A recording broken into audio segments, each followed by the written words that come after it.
Yan, hello everyone, happy tracking sa inyo. Yan, meron dito 6M70 naman. Yun. Yan, bagong dating, new arrival. So, assist condition pa lang siya, oh. Yan, mukhang maganda to.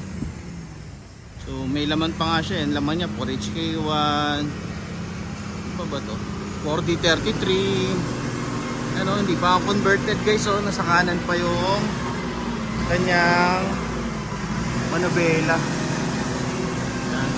Maganda yung ganito guys, no, yung naabutan nyo na nasa kanan pa yung manubela dahil nga para makita nyo na rin kung ano ba talaga yung original na kondisyon. Ayan. At ang maganda dito guys, yan, ano nga pala to, single EGR. Ayun, half molly, half airbag. Single differential nga lang. Single EGR, single differential. Ito yung condition ng chassis.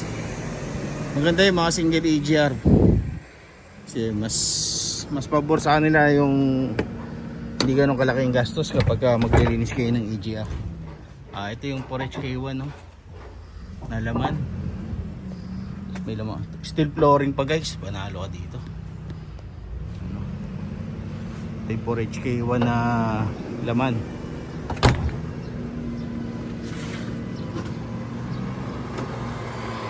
Meron din ditong naka-recon na, oh. Siguro po pull out na to.